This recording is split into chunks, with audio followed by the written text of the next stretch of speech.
মুক্তির লড়াইয়ের সৈনিকদেরকে ক্রাশফায়ার করে 30,000 40,000 মানুষকে এই আওয়ামী মুজিববাদীরা হত্যা করেছে।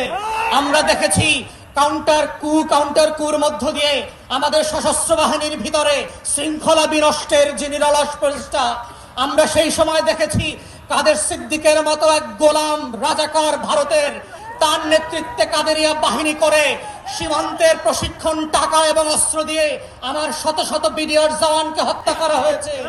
আমরা 75 পরবর্তী বাস্তবতায় দেখেছি কিভাবে বাংলাদেশে রাজনৈতিক অনৈক্য তৈরি করা হয়েছে। এই প্রসেসের মধ্য দিয়ে এই পৃথিবীতে প্রত্যেকটা আজাদির লড়াইকে কিভাবে খেয়ে দেওয়া হয়। অথবা আজকে অভ্যুত্থানের পক্ষের শক্তি যারা ছিলেন, আপনারা যদি বোধ করে থাকেন 10টা 20টা 30টা 50টা আসনের জন্য ডানে বামে তাকাবেন, মনে রাখবেন বিএনপি জামাতের নেতাদের ফাঁসি কিন্তু আটকানো যায় নাই। আপনাদের বিভক্তি কিন্তু পুরো জাতিকে সর্বগ্রাসী ছোঁয়ার মধ্যে ফেলে দেবে এবং সেই ছবল থেকে কেউ বাঁচতে পারবেন না।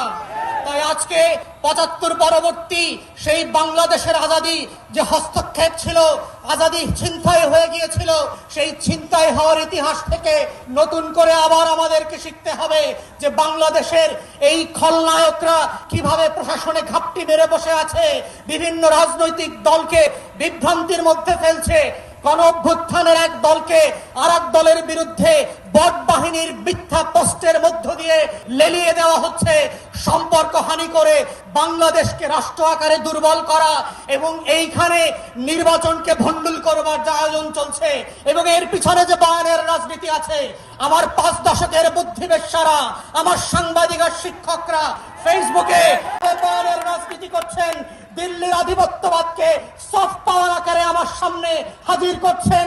এইটা হচ্ছে অশনি সংকেত এবং গণ অভ্যুত্থানের তরুণদেরকে মাথায় রাখতে হবে যে এই অভ্যুত্থানটা কিভাবে আগেও আজাদির লড়াইটাকে নাই করে দেওয়া হয়েছিল, কোন কোন উপকরণ দিয়ে করা হয়েছিল, কোন কোন প্রতিষ্ঠানকে দিয়ে করা হয়েছিল, রাজনৈতিক দলগুলোর ভুল সিদ্ধান্তগুলোকে কিভাবে আবার মঞ্চস্থ করবার চেষ্টা করা হচ্ছে। এটা বোঝার মধ্যেই হচ্ছে জুলাইকে ধরে রাখার একমাত্র সত্য।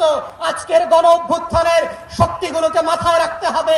শত্রু সাপেক্ষে আমার বয়ানের রাজনীতি যেমন মোকাবেলা করতে হবে, শত্রু সাপেক্ষে আজাদির লড়াইকেও হেফাজত করতে হবে। এটাই হচ্ছে আজাদি ধরে রাখার একমাত্র বাহন, এর বাইরে আর কোনো লড়াই নাই।